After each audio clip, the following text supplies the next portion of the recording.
Bagong umaga, bagong araw. Simulan natin ang ating umaga sa pangangahoy. Dahil mamayang hapon, start na naman sa pagpunta sa Baklad. And after how many hours?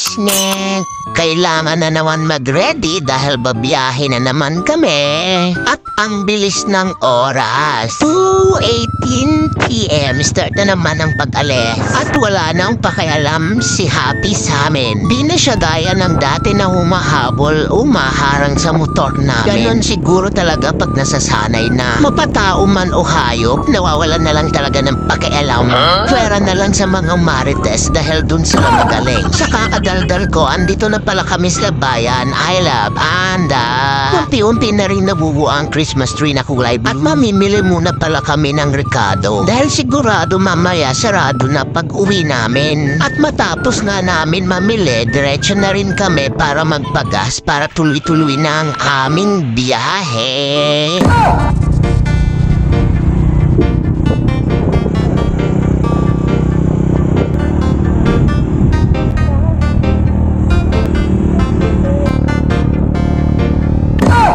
Malapit-lapit na rin kami makarating. Nandito na kami ngayon sa Makalaang at madadaanan natin ang way pa Batsaraw. At sa kalsada lang tayo kakaliwa. Pero sa mahal ko, di ko magagawa. Sana all. Ang pagmamaneho, kailangan mahinahon lang. Parang panliligaw, di dapat minamadali. At ang sabi nga rin ng iba, ang paglalakbay sa buhay ay parang isang kalsada. Nasusubukan ang iyong tatag sa mga dadaanan mo. Meron paliko o pabaho-baho na siyang pagsubok sa'yo. Basta wag ka lang susuko, makakarating ka rin sa tagumpay na inaasa mo. Gad namin, di rin kami nawawalan ng pag-asa na isang araw makakahuli rin kami ng pateng. Charot! At andito na nga kami ngayon sa aming landas na patungo na naman sa aming yare. At siya daan wala sa kanyang garahe kaya waiting muna hanggang sa makabalik. And after how many minutes, nakabalik din. Ngayon, umpisahan na naman natin ulit maglakbay. Pagkatapos sa kalsada, dito naman tayo ngayon sa karagatan.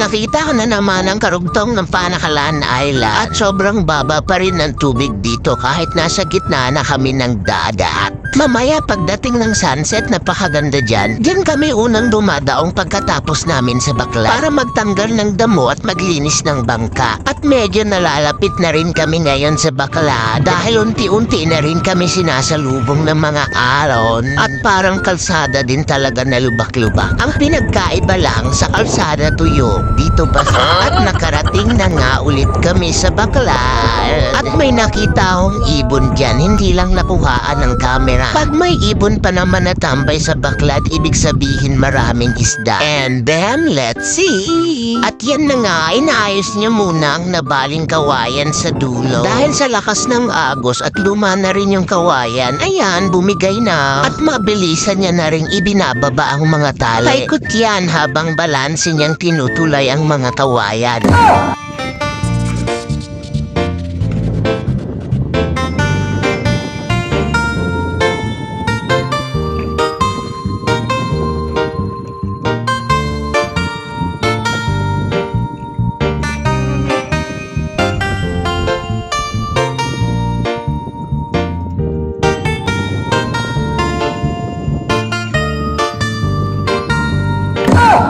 Ang pag-aangat ng mga lambat. Isa yan sa pinakamabigat na tinatrabaho ni Kasyokoy sa Baklad dahil napakabigat ng lambat tapos paikot niya pang itataas nang sa maipon ang mga huling isda sa dulo. At pagkatapos hihilain niya na ang kanyang bangka para maisalin na ang mga huling isda.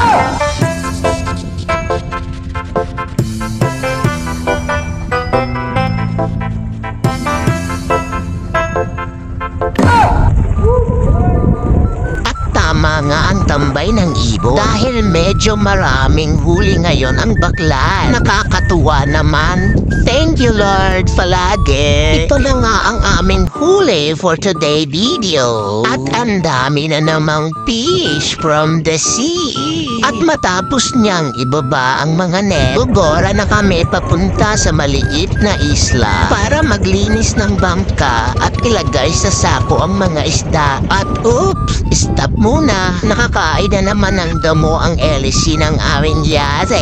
Nang matapos tanggalin, tuloy pa rin ang aming paglalakbay patungo sa aming dadaungan. At kailangan na nga magmadali dahil malapit na naman lumuhog ang araw. Na balang araw, may kwento mo rin ang istorya mo kung ano ang pinagdaanan mo at paano mo na kayang lagpasan ang lahat. At yan ang magbibigay inspirasyon sa lahat at sa kanilang magiging survivor guide. Maiba na nga tayo. Nakarating na pala kami sa isla at andyan na naman ang napakagandang sunset.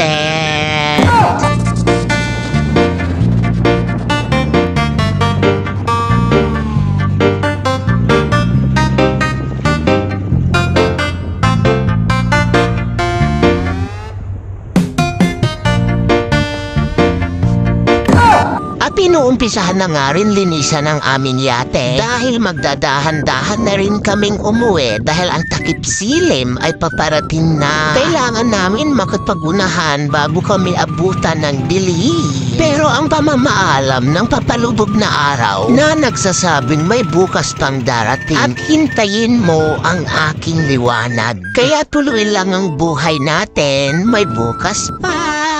At sa wakas, nakarating na rin kami. And thank you for watching. Have a nice day.